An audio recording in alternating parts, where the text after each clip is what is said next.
'Cause hunting? His spots are the joy of the leopard, his horns are the buffalo's pride. Be clean, for the strength of the hunter is known by the gloss of his hide. If ye find that the bullock can toss you, or the heavy-browed Sambur can gore, ye need not stop work to inform us, we knew it 10 seasons before. Oppress not the cubs of the stranger, but hail them as sister and brother, for though they are little and fubsy, it may be the bear is their mother.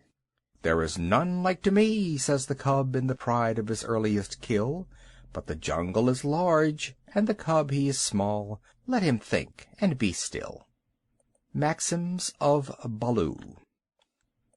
All that is told here happened some time before Mowgli was turned out of the Seeonee wolf pack, or revenged himself on Shere Khan the tiger. It was in the days when Baloo was teaching him the law of the jungle. The big, serious old brown bear was delighted to have so quick a pupil, for the young wolves will only learn as much of the law of the jungle as applies to their own pack and tribe, and run away as soon as they can repeat the hunting verse: feet that make no noise, eyes that can see in the dark, ears that can hear the winds in their lairs, and sharp white teeth. All of these are the marks of our brothers, except Tabaqui the jackal and the hyena whom we hate. But Mowgli, as a man-cub, had to learn a great deal more than this.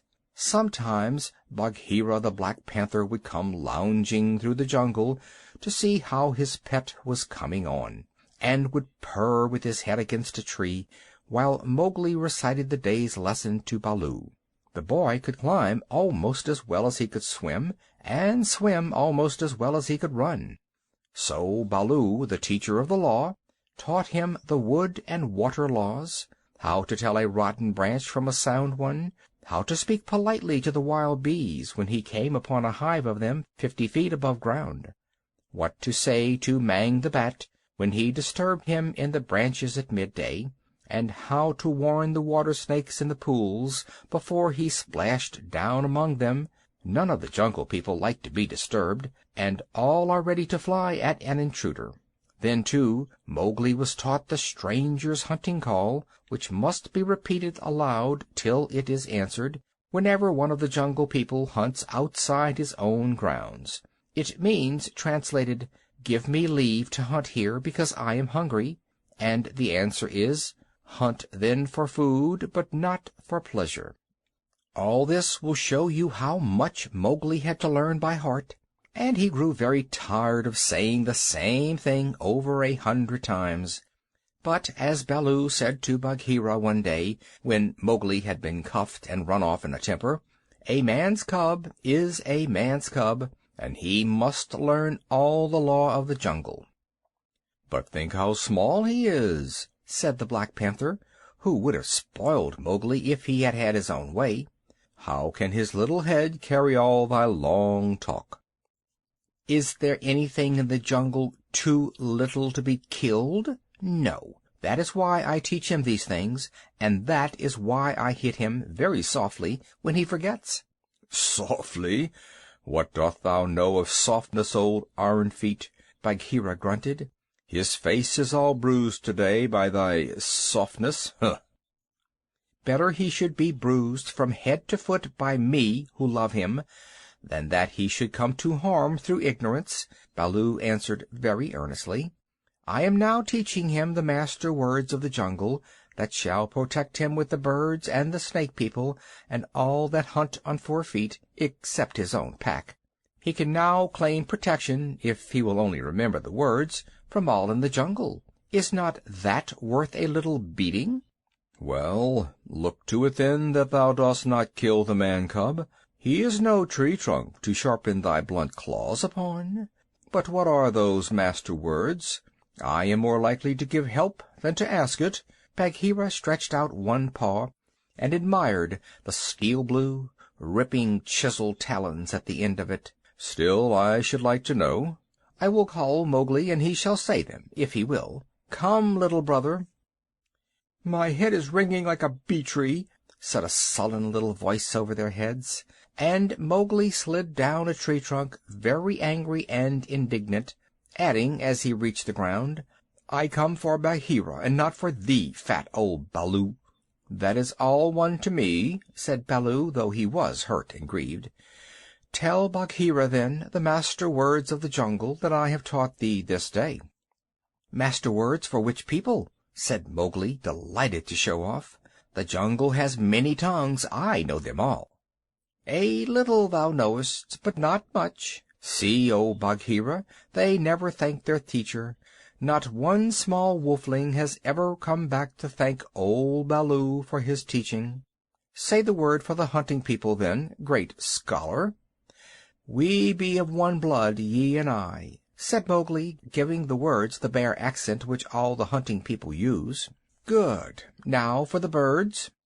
Mowgli repeated, with the kite's whistle at the end of the sentence. "Now for the Snake people," said Bagheera.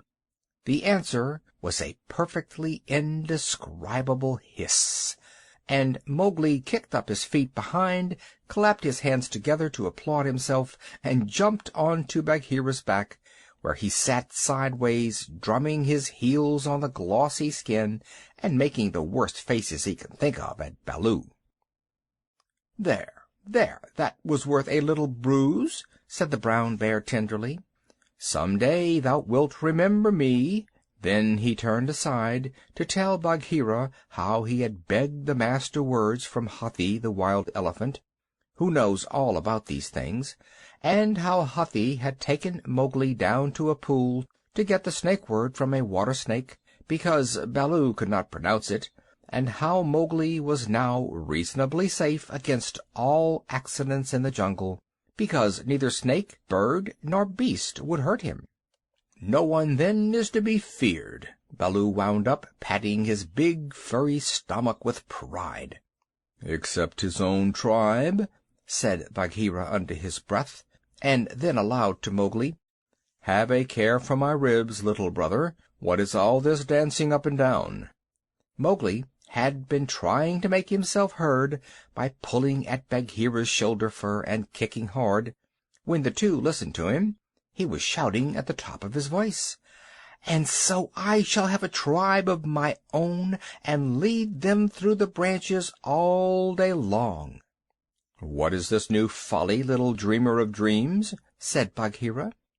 "Yes, and throw branches and dirt at old Baloo," Mowgli went on. "They have promised me this. Ah!" "Oh!" Baloo's big paw scooped Mowgli off Bagheera's back, and as the boy lay between the big forepaws he could see the bear was angry. "Mowgli," said Baloo, "thou hast been talking with the Bandar log, the Monkey People." Mowgli looked at Bagheera to see if the panther was angry too, and Bagheera's eyes were as hard as jadestones. "Thou hast been with the Monkey People, the Gray Apes, the people without a law, the eaters of everything. That is great shame." "When Baloo hurt my head," said Mowgli, he was still on his back, "I went away, and the Gray Apes came down from the trees and had pity on me. No one else cared." He snuffled a little. "The pity of the Monkey People!" Baloo snorted. "The stillness of the mountain stream, the cool of the summer sun. And then, man cub?" And then they gave me nuts and pleasant things to eat, and they carried me in their arms up to the top of the trees, and said I was their blood brother, except that I had no tail, and should be their leader some day." "They have no leader," said Bagheera. "They lie. They have always lied." "They were very kind, and bade me come again. Why have I never been taken among the Monkey People? They stand on their feet, as I do. They do not hit me with their hard paws. They play all day.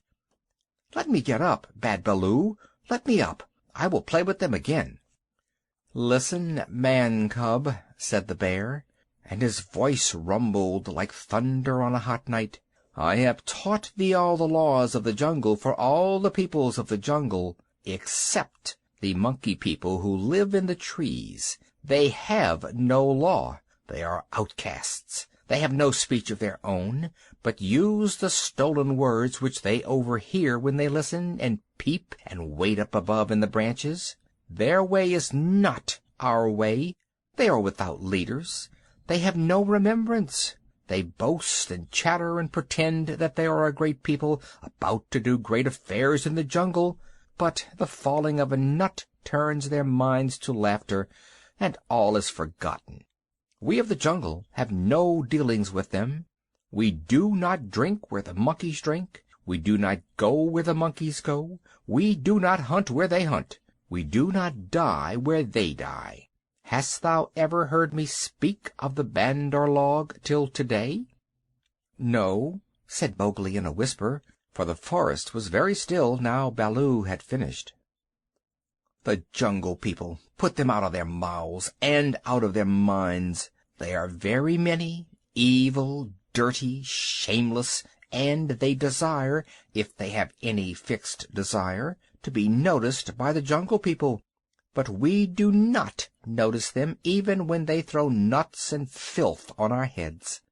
He had hardly spoken when a shower of nuts and twigs spattered down through the branches, and they could hear coughings and howlings and angry jumpings high up in the air among the thin branches. "The monkey people are forbidden," said Baloo. "Forbidden to the jungle people, remember." "Forbidden," said Bagheera. "But I still think Baloo should have warned thee against them." "I? How was I to guess he would play with such dirt? The monkey people! Faugh!" A fresh shower came down on their heads, and the two trotted away, taking Mowgli with them. What Baloo had to say about the monkeys was perfectly true. They belonged to the tree-tops, and as beasts very seldom look up, there was no occasion for the monkeys and the jungle people to cross each other's path. But whenever they found a sick wolf or a wounded tiger or bear, the monkeys would torment him, and throw sticks and nuts at any beast for fun and in the hope of being noticed. Then they would howl and shriek senseless songs, and invite the jungle people to climb up their trees and fight them, or they would start furious battles over nothing among themselves, and leave the dead monkeys where the jungle people could see them. They were always just going to have a leader and laws and customs of their own, but they never did, because their memories would not hold over from day to day, and so they compromised things by making up a saying, "What Bandar think now, the jungle will think later," and that comforted them a great deal. None of the beasts could reach them, but on the other hand none of the beasts would notice them, and that was why they were so pleased when Mowgli came to play with them, and they heard how angry Baloo was. They never meant to do any more. The Bandar log never meant anything at all, but one of them invented what seemed to him a brilliant idea, and he told all the others that Mowgli would be a useful person to keep in the tribe, because he could weave sticks together for protection from the wind. So if they caught him, they could make him teach them. Of course, Mowgli, as a woodcutter's child, inherited all sorts of instincts, and used to make little huts of fallen branches without thinking how he came to do it. The monkey people, watching in the trees, considered his play most wonderful. This time, they said, they were really going to have a leader, and become the wisest people in the jungle. So wise that everyone else would notice and envy them. Therefore they followed Baloo and Bagheera and Mowgli through the jungle very quietly till it was time for the midday nap, and Mowgli, who was very much ashamed of himself, slept between the panther and the bear, resolving to have no more to do with the monkey people. The next thing he remembered was feeling hands on his legs and arms, hard, strong little hands, and then a swash of branches in his face, and then he was staring down through the swaying boughs as Baloo woke the jungle with his deep cries, and Bagheera bounded up the trunk with every tooth bared. The Bandar log howled with triumph and scuffled away to the upper branches, where Bagheera dared not follow, shouting, "He has noticed us! Bagheera has noticed us! All the jungle people admire us for our skill and our cunning." Then they began their flight, and the flight of the monkey people through Treeland is one of the things nobody can describe.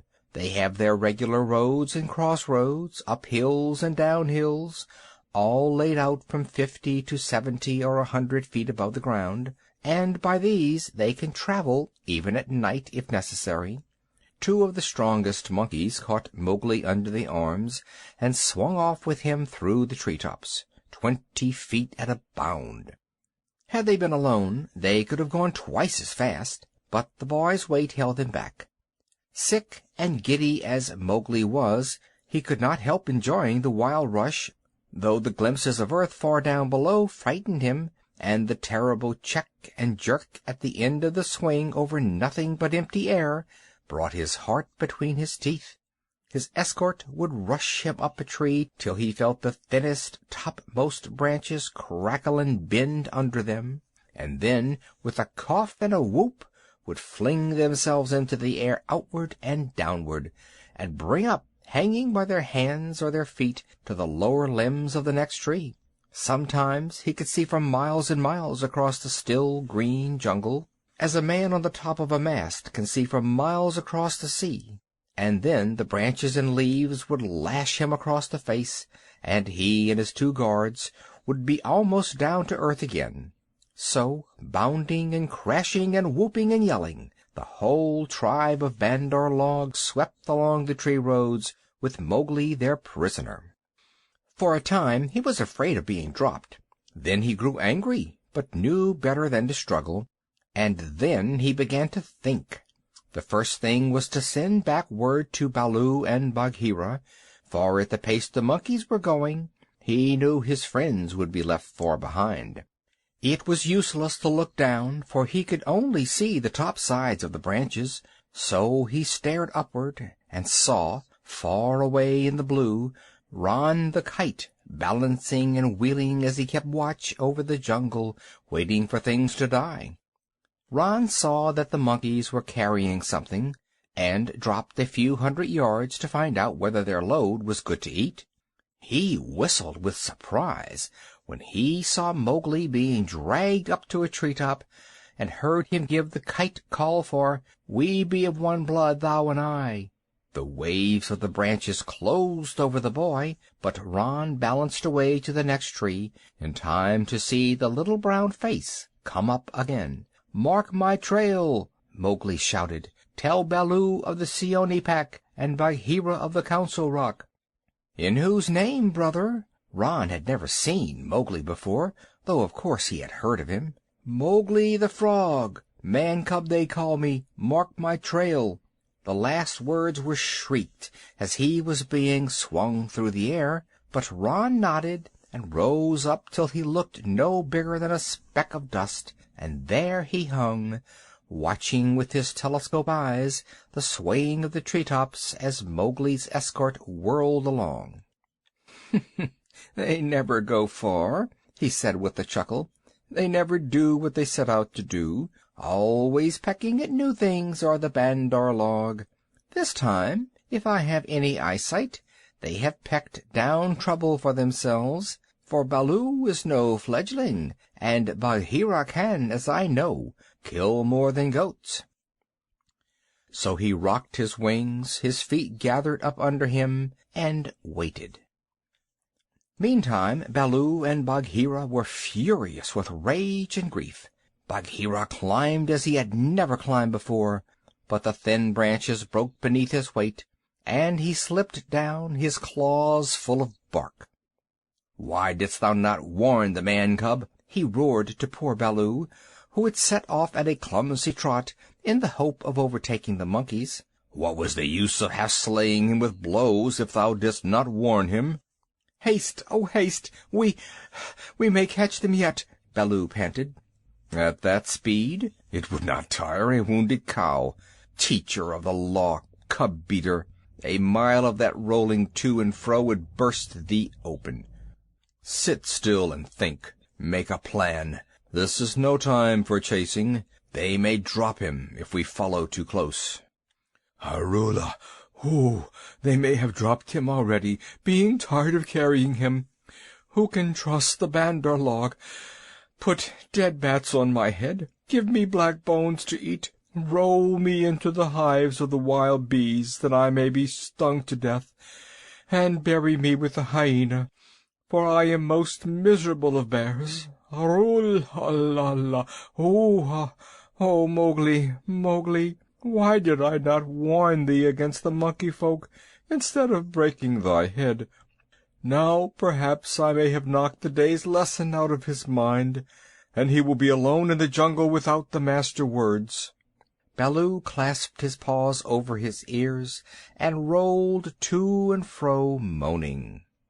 "At least he gave me all the words correctly a little time ago," said Bagheera impatiently. "Baloo, thou hast neither memory nor respect. What would the jungle think if I, the Black Panther, curled myself up like Ikki the Porcupine and howled?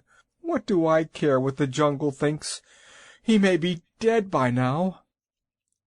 "Unless and until they drop him from the branches in sport, or kill him out of idleness, I have no fear for the man-cub. He is wise and well taught, and above all he has the eyes that make the jungle people afraid. But, and it is a great evil, he is in the power of the Bandar log, and they, because they live in trees, have no fear of any of our people." Bagheera licked one forepaw thoughtfully. "Fool that I am! Oh, fat, brown, root-digging fool that I am!" said Baloo, uncoiling himself with a jerk.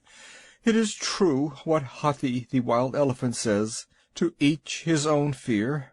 And they, the Bandar log, fear Kaa the Rock Snake. He can climb as well as they can. He steals the young monkeys in the night. The whisper of his name makes their wicked tails cold. Let us go to Kaa." "What will he do for us? He is not of our tribe, being footless, and with most evil eyes," said Bagheera. "He is very old and very cunning. Above all, he is always hungry," said Baloo hopefully. "Promise him many goats." "He sleeps for a full month after he has once eaten. He may be asleep now, and even were he awake, what if he would rather kill his own goats?" Bagheera, who did not know much about Kaa, was naturally suspicious. "Then, in that case, thou and I together, old hunter, must make him see reason." Here Baloo rubbed his faded brown shoulder against the panther, and they went off to look for Kaa the Rock Python. They found him stretched out on a warm ledge in the afternoon sun, admiring his beautiful new coat, for he had been in retirement for the last 10 days, changing his skin, and now he was very splendid, darting his big blunt-nosed head along the ground, and twisting the 30 feet of his body into fantastic knots and curves, and licking his lips as he thought of his dinner to come. "He has not eaten," said Baloo with a grunt of relief, as soon as he saw the beautifully mottled brown and yellow jacket. "Be careful, Bagheera. He is always a little blind after he has changed his skin, and very quick to strike." Kaa was not a poison snake. In fact, he rather despised the poison snakes as cowards. But his strength lay in his hug, and when he had once lapped his huge coils round anybody, there was no more to be said. "Good hunting!" cried Baloo, sitting up on his haunches. Like all snakes of his breed, Kaa was rather deaf, and did not hear the call at first. Then he curled up, ready for any accident, his head lowered. "Good hunting for us all," he answered. "Oho, Baloo! What dost thou do here? Good hunting, Bagheera. One of us at least needs food. Is there any news of game afoot? A doe now, or even a young buck? I am as empty as a dried well." "We are hunting," said Baloo carelessly. He knew that you must not hurry Kaa. He is too big. "Give me permission to come with you," said Kaa.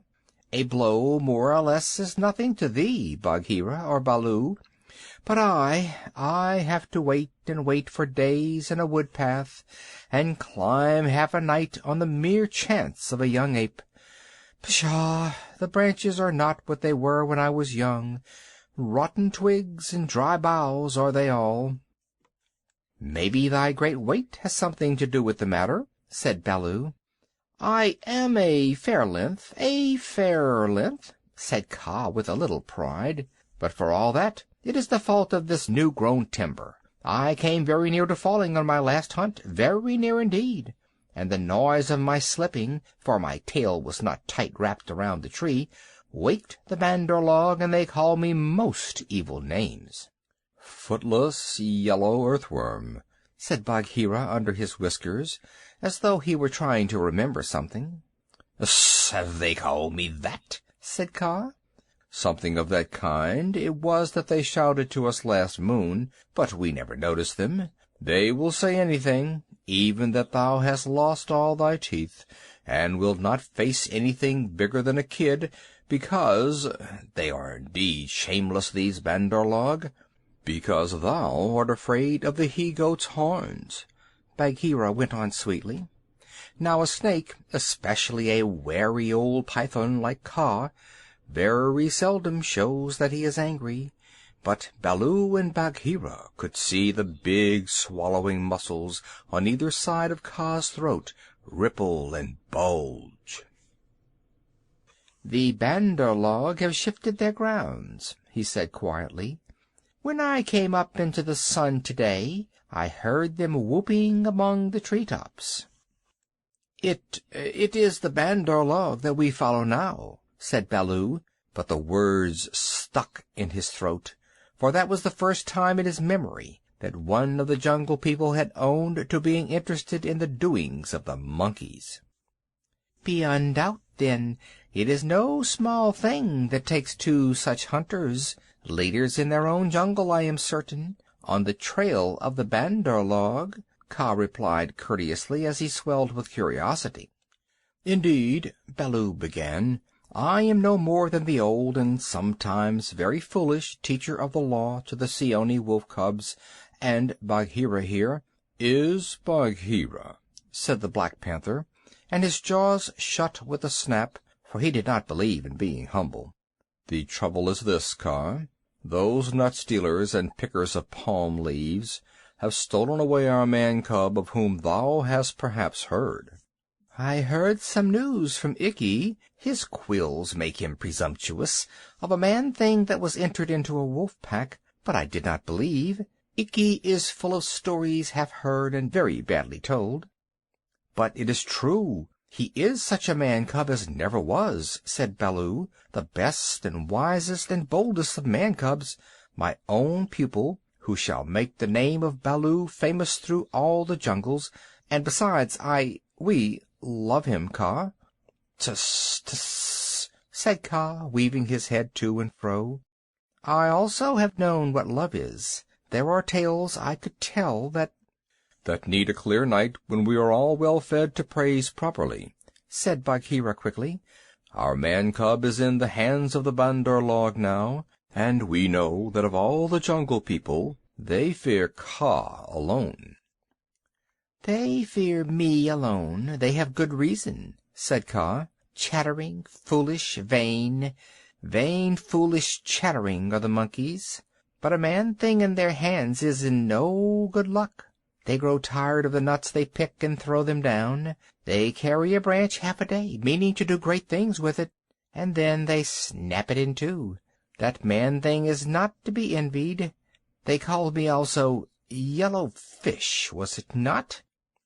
"Worm, earthworm," said Bagheera, "as well as other things which I cannot now say for shame." "We must remind them to speak well of their master. Asp! We must help their wandering memories. Now, whither went they with the cub?" "The jungle alone knows. Toward the sunset, I believe," said Baloo. "We had thought that thou wouldst know, Kaa." "I? How? I take them when they come in my way, but I do not hunt the Bandar logs, or frogs, or green scum on a water-hole, for that matter." "Up, up, up, up! Hello, hello, hello! Look up! Baloo of the Seeonee wolf pack!" Baloo looked up to see where the voice came from, and there was Ron the kite, sweeping down with the sun shining on the upturned flanges of his wings. It was near Ron's bedtime, but he had ranged all over the jungle, looking for the bear, and had missed him in the thick foliage. "What is it?" said Baloo. "I have seen Mowgli among the Bandar log. He bade me tell you. I watched. The Bandar log have taken him beyond the river to the monkey city, to the Cold Lairs. They may stay there for a night, or 10 nights, or an hour. I have told the bats to watch through the dark time. That is my message. Good hunting, all you below." "Full gorge and a deep sleep to you, Ron," cried Bagheera. "I will remember thee in my next kill, and put aside the head for thee alone, O best of kites." "It is nothing, it is nothing. The boy held the master word. I could have done no less." And Ron circled up again to his roost. "He has not forgotten to use his tongue," said Baloo with a chuckle of pride. "To think of one so young remembering the master word for the birds too, while he was being pulled across trees."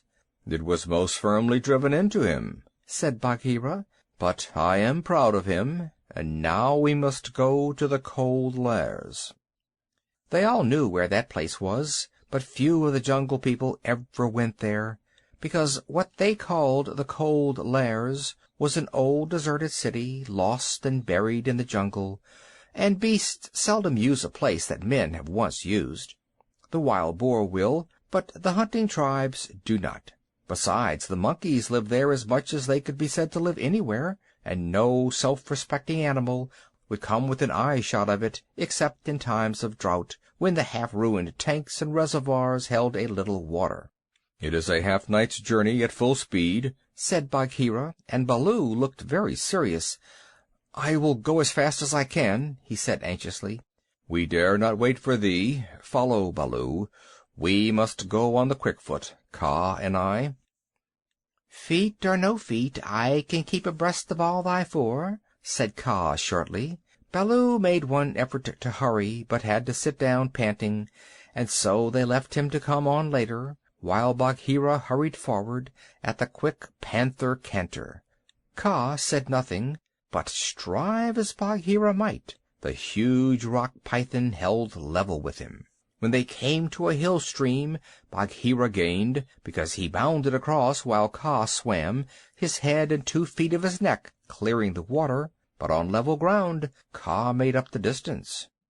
"By the broken lock that freed me," said Bagheera when twilight had fallen, "thou art no slow goer." "I am hungry," said Kaa. "Besides, they call me Speckled Frog." "Worm, earthworm, and yellow to boot." "All one. Let us go on." And Kaa seemed to pour himself along the ground, finding the shortest road with his steady eyes and keeping to it. In the Cold Lairs the Monkey People were not thinking of Mowgli's friends at all. They had brought the boy to the lost city, and were very much pleased with themselves for the time. Mowgli had never seen an Indian city before, and though this was almost a heap of ruins, it seemed very wonderful and splendid. Some king had built it long ago on a little hill. You could still trace the stone causeways that led up to the ruined gates, where the last splinters of wood hung to the worn, rusted hinges. Trees had grown into and out of the walls. The battlements were tumbled down and decayed, and wild creepers hung out of the windows of the towers on the walls in bushy, hanging clumps. A great roofless palace crowned the hill, and the marble of the courtyards and the fountains was split and stained with red and green, and the very cobblestones in the courtyard, where the king's elephants used to live, had been thrust up and apart by grasses and young trees. From the palace you could see the rows and rows of roofless houses that made up the city, looking like empty honeycombs filled with blackness. The shapeless block of stone that had been an idol in the square where 4 roads met, the pits and dimples at street corners where the public wells once stood, and the shattered domes of temples with wild figs sprouting on their sides. The monkeys called the place their city, and pretended to despise the Jungle People because they lived in the forest. And yet they never knew what the buildings were made for, nor how to use them. They would sit in circles on the hall of the king's council chamber, and scratch for fleas and pretend to be men, or they would run in and out of the roofless houses and collect pieces of plaster and old bricks in a corner, and forget where they had hidden them, and fight and cry in scuffling crowds, and then break off to play up and down the terraces of the king's garden, where they would shake the rose trees and the oranges in sport to see the fruit and flowers fall. They explored all the passages and dark tunnels in the palace, and the hundreds of little dark rooms, but they never remembered what they had seen and what they had not, and so drifted about in ones and twos or crowds, telling each other that they were doing as men did. They drank at the tanks and made the water all muddy, and then they fought over it, and then they would all rush together in mobs and shout, "There is no one in the jungle so wise and good and clever and strong and gentle as the Bandar log." Then all would begin again till they grew tired of the city and went back to the tree-tops, hoping the Jungle People would notice them. Mowgli, who had been trained under the law of the jungle, did not like or understand this kind of life. The monkeys dragged him into the Cold Lairs late in the afternoon, and instead of going to sleep, as Mowgli would have done after a long journey, they joined hands and danced about and sang their foolish songs. One of the monkeys made a speech and told his companions that Mowgli's capture marked a new thing in the history of the Bandar log, for Mowgli was going to show them how to weave sticks and canes together as a protection against rain and cold. Mowgli picked up some creepers and began to work them in and out, and the monkeys tried to imitate, but in a very few minutes they lost interest and began to pull their friends' tails or jump up and down on all fours, coughing. "I wish to eat," said Mowgli. "I am a stranger in this part of the jungle. Bring me food, or give me leave to hunt here." 20 or 30 monkeys bounded away to bring him nuts and wild pawpaws, but they fell to fighting on the road, and it was too much trouble to go back with what was left of the fruit. Mowgli was sore and angry as well as hungry, and he roamed through the empty city, giving the stranger's hunting call from time to time, but no one answered him, and Mowgli felt that he had reached a very bad place indeed. "All that Baloo has said about the Bandar log is true," he thought to himself. "They have no law, no hunting call, and no leaders. Nothing but foolish words and little picking thievish hands. So if I am starved or killed here, it will be all my own fault. But I must try to return to my own jungle.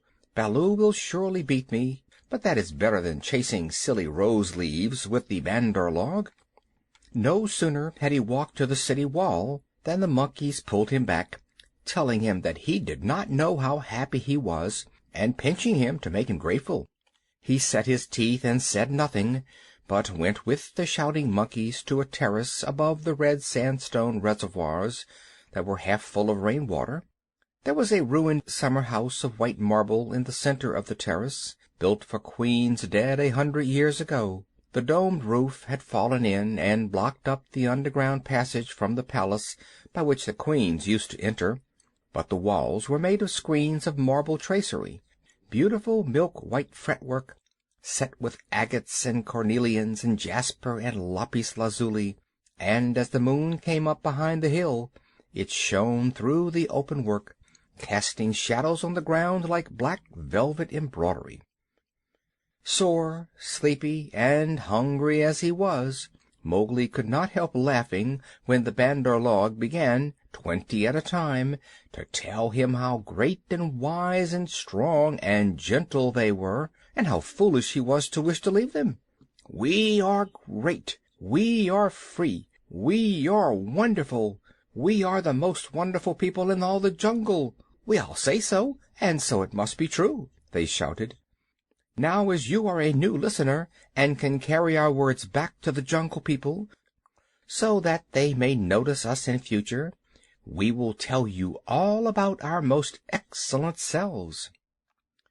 Mowgli made no objection, and the monkeys gathered by hundreds and hundreds on the terrace to listen to their own speakers singing the praises of the Bandar log, and whenever a speaker stopped for want of breath, they would all shout together, "This is true, we all say so." Mowgli nodded and blinked and said yes when they asked him a question, and his head spun with the noise. "Tabaqui the Jackal must have bitten all these people," he said to himself, "and now they have madness. Certainly this is Dewani, the madness. Do they never go to sleep? Now there is a cloud coming to cover that moon. If it were only a big enough cloud, I might try to run away in the darkness, but I am tired." That same cloud was being watched by two good friends in the ruined ditch below the city wall, for Bagheera and Kaa, knowing well how dangerous the Monkey People were in large numbers, did not wish to run any risks. The monkeys never fight unless they are 100 to 1, and few in the jungle care for those odds. "I will go to the west wall," Kaa whispered, "and come down swiftly with the slope of the ground in my favor. They will not throw themselves upon my back in their hundreds, but—" "I know it," said Bagheera. "Would that Baloo were here, but we must do what we can. When that cloud covers the moon, I shall go to the terrace. They hold some sort of council there over the boy." "Good hunting," said Kaa grimly, and glided away to the west wall. That happened to be the least ruined of any, and the big snake was delayed a while before he could find a way up the stones. The cloud hid the moon, and as Mowgli wondered what would come next, he heard Bagheera's light feet on the terrace. The Black Panther had raced up the slope almost without a sound, and was striking, he knew better than to waste time in biting, right and left among the monkeys, who were seated round Mowgli in circles 50 and 60 deep. There was a howl of fright and rage, and then, as Bagheera tripped on the rolling, kicking bodies beneath him, a monkey shouted, "There is only one here! Kill him! Kill!" A scuffling mass of monkeys, biting, scratching, tearing, and pulling, closed over Bagheera, while 5 or 6 laid hold of Mowgli, dragged him up the wall of the summer house, and pushed him through the hole of the broken dome. A man-trained boy would have been badly bruised, for the fall was a good 15 feet, but Mowgli fell as Baloo had taught him to fall, and landed on his feet. "Stay there," shouted the monkeys, "till we have killed thy friends, and later we will play with thee, if the Poison People leave thee alive." "We be of one blood, ye and I," said Mowgli, quickly giving the snake's call. He could hear rustling and hissing in the rubbish all round him, and gave the call a second time to make sure. "Even so, down hoods all," said a half-dozen low voices. Every ruin in India becomes, sooner or later, a dwelling-place of snakes, and the old summer house was alive with cobras. "Stand still, little brother, for thy feet may do us harm." Mowgli stood as quietly as he could, peering through the open work and listening to the furious din of the fight round the Black Panther, the yells and chatterings and scufflings, and Bagheera's deep hoarse cough as he backed and bucked and twisted and plunged under the heaps of his enemies. For the first time since he was born, Bagheera was fighting for his life. Baloo must be at hand. Bagheera would not have come alone, Mowgli thought, and then he called aloud, "To the tank, Bagheera! Roll to the water tanks! Roll and plunge! Get to the water!" Bagheera heard, and the cry that told him Mowgli was safe gave him new courage. He worked his way desperately, inch by inch, straight for the reservoirs, halting in silence. Then from the ruined wall nearest the jungle rose up the rumbling war shout of Baloo. The old bear had done his best, but he could not come before. "Bagheera!" he shouted. "I am here! I climb! I haste! Hoorr!" The stones slip under my feet. Wait my coming, O most infamous Bandar log." He panted up the terrace, only to disappear to the head in a wave of monkeys, but he threw himself squarely on his haunches, and, spreading out his forepaws, hugged as many as he could hold, and then began to hit with a regular bat, bat, bat, like the flipping strokes of a paddle-wheel. A crash and a splash told Mowgli that Bagheera had fought his way to the tank, where the monkeys could not follow. The panther lay gasping for breath, his head just out of the water, while the monkeys stood 3 deep on the red steps, dancing up and down with rage, ready to spring upon him from all sides if he came out to help Baloo. It was then that Bagheera lifted up his dripping chin, and in despair gave the snake's call for protection. "We be of one blood, ye and I," for he believed that Kaa had turned tail at the last minute. Even Baloo, half smothered under the monkeys on the edge of the terrace, could not help chuckling as he heard the Black Panther asking for help. Kaa had only just worked his way over the west wall, landing with a wrench that dislodged a coping stone into the ditch. He had no intention of losing any advantage of the ground, and coiled and uncoiled himself once or twice to be sure that every foot of his long body was in working order. All that while the fight with Baloo went on, and the monkeys yelled in the tank round Bagheera, and Mang the Bat, flying to and fro, carried the news of the great battle over the jungle, till even Hathi the wild elephant trumpeted, and far away scattered bands of the monkey folk woke and came leaping along the tree roads to help their comrades in the Cold Lairs, and the noise of the fight roused all the day birds from miles around. Then Kaa came straight, quickly and anxious to kill. The fighting strength of a python is in the driving blow of his head, backed by all the strength and weight of his body. If you can imagine a lance or a battering ram, or a hammer weighing nearly half a ton, driven by a cool, quiet mind living in the middle of it, you can roughly imagine what Kaa was like when he fought. A python 4 or 5 feet long can knock a man down if he hits him fairly in the chest, and Kaa was 30 feet long, as you know. His first stroke was delivered into the heart of the crowd round Baloo. It was sent home with shut mouth in silence, and there was no need of a second. The monkeys scattered with cries of "Kaa! It is Kaa! Run! Run!" Generations of monkeys have been scared into good behavior by the stories their elders told them of Kaa, the night thief, who could slip along the branches as quietly as moss grows, and steal away the strongest monkey that ever lived, of old Kaa, who could make himself look so like a dead branch or a rotten stump that the wisest were deceived, till the branch caught them. Kaa was everything that the monkeys feared in the jungle, for none of them knew the limits of his power, none of them could look him in the face, and none had ever come alive out of his hug.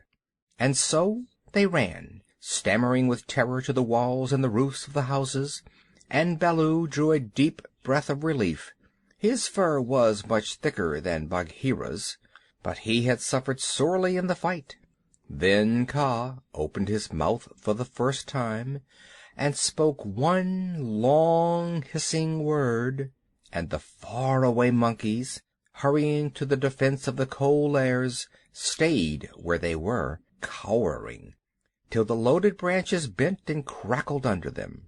The monkeys on the walls and the empty houses stopped their cries, and in the stillness that fell upon the city Mowgli heard Bagheera shaking his wet sides as he came from the tank. Then the clamor broke out again. The monkeys leaped higher up the walls. They clung around the necks of the big stone idols and shrieked as they skipped along the battlements, while Mowgli, dancing in the summer house, put his eye to the screen-work and hooted owl-fashion between his front teeth to show his derision and contempt. "Get the man cub out of that trap. I can do no more. Bagheera gasped. "Let us take the man-cub and go. They may attack again." "They will not move till I order them. Stay you so!" Kaa hissed, and the city was silent once more. "I could not come before, brother, but I think I heard thee call." This was to Bagheera. I may have cried out in the battle," Bagheera answered. "Baloo, art thou hurt?" "I am not sure they did not pull me into 100 little bearlings," said Baloo gravely, shaking one leg after the other. "Oh, I am sore. Kaa, we owe thee, I think, our lives, Bagheera and I." "No matter. Where is the manling?" "Here, in a trap. I cannot climb out," cried Mowgli. The curve of the broken dome was above his head. "Take him away. He dances like Mao the Peacock. He will crush our young," said the cobras inside. "Ha!" said Kaa with a chuckle. "He has friends everywhere, this manling. Stand back, manling, and hide you, O Poison People. I break down the wall." Kaa looked carefully till he found a discolored crack in the marble tracery showing a weak spot, made 2 or 3 light taps with his head to get the distance, and then, lifting up 6 feet of his body clear of the ground, sent home half a dozen full-power smashing blows, nose first. The screen work broke and fell away in a cloud of dust and rubbish, and Mowgli leaped through the opening and flung himself between Baloo and Bagheera, an arm around each big neck. "Art thou hurt?" said Baloo, hugging him softly. "I am sore, hungry, and not a little bruised. But oh, they have handled ye grievously, my brothers. Ye bleed." "Others also," said Bagheera, licking his lips and looking at the monkey dead on the terrace and round the tank. It is nothing, if thou art safe. Oh, my pride of all little frogs," whimpered Baloo. "Of that we shall judge later," said Bagheera in a dry voice that Mowgli did not at all like.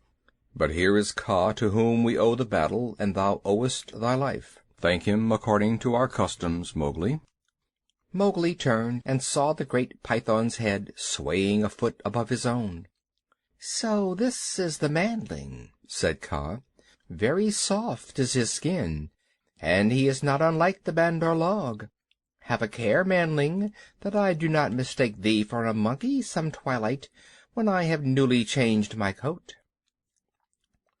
"We be one blood, thou and I," Mowgli answered. "I take my life from thee tonight. My kill shall be thy kill if ever thou art hungry, O Kaa."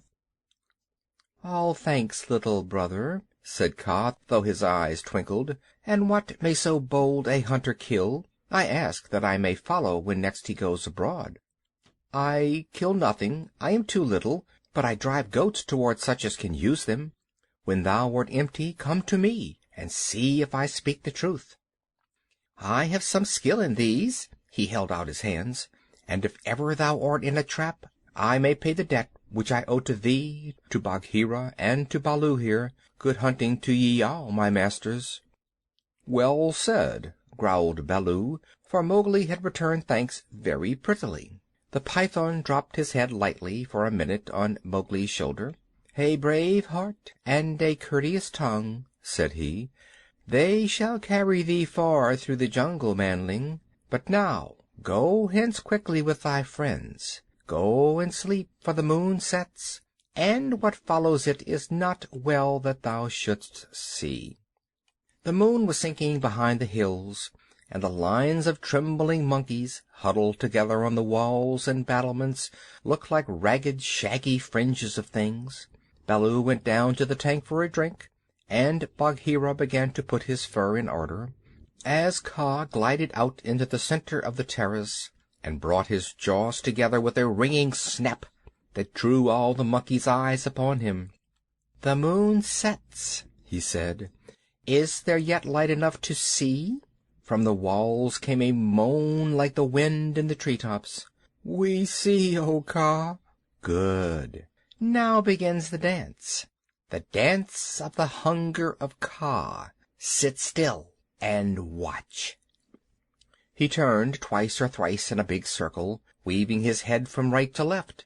Then he began making loops and figures of 8 with his body, and soft, oozy triangles that melted into squares and 5-sided figures, and coiled mounds, never resting, never hurrying, and never stopping his low humming song. It grew darker and darker, till at last the dragging, shifting coils disappeared, but they could hear the rustle of the scales. Baloo and Bagheera stood still as stone, growling in their throats, their neck hair bristling, and Mowgli watched and wondered. "Bandar log," said the voice of Kaa at last, "can ye stir foot or hand without my order? Speak." "Without thy order we cannot stir hand or foot, O Kaa." "Good. Come all one pace nearer to me." The lines of the monkeys swayed forward helplessly, and Baloo and Bagheera took one stiff step forward with them.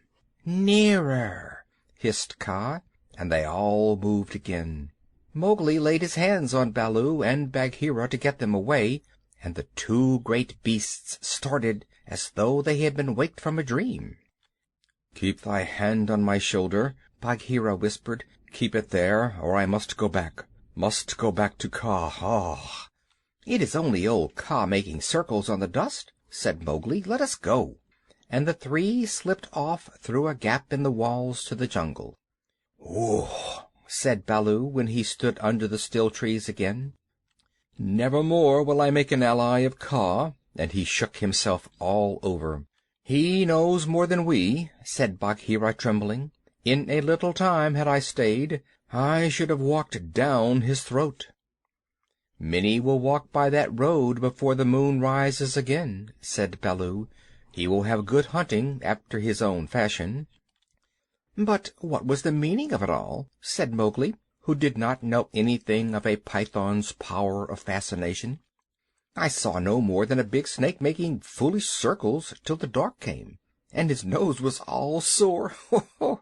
"Mowgli," said Bagheera angrily, "his nose was sore on thy account, as my ears and sides and paws and Baloo's neck and shoulders are bitten on thy account. Neither Baloo nor Bagheera will be able to hunt with pleasure for many days." "It is nothing," said Baloo. "We have the man cub again." "True, but he has cost us heavily in time which might have been spent in good hunting, in wounds, in hair. I am half plucked along my back, and last of all, in honor. For remember, Mowgli, I, who am the Black Panther, was forced to call upon Kaa for protection, and Baloo and I were both made stupid as little birds by the hunger dance. All this, man cub, came of thy playing with the Bandar log." "True, it is true," said Mowgli sorrowfully. "I am an evil man cub, and my stomach is sad in me." "What says the law of the jungle, Baloo?" Baloo did not wish to bring Mowgli into any more trouble, but he could not tamper with the law, so he mumbled, "Sorrow never stays punishment. But remember, Bagheera, he is very little." "I will remember, but he has done mischief, and blows must be dealt now. Mowgli, hast thou anything to say?" "Nothing. I did wrong. Baloo and thou are wounded. It is just." Bagheera gave him half a dozen love taps from a panther's point of view. They would hardly have waked one of his own cubs, but for a 7-year-old boy they amounted to as severe a beating as you could wish to avoid. When it was all over, Mowgli sneezed and picked himself up without a word. "Now," said Bagheera, "jump on my back, little brother, and we will go home." One of the beauties of jungle law is that punishment settles all scores. There is no nagging afterward. Mowgli laid his head down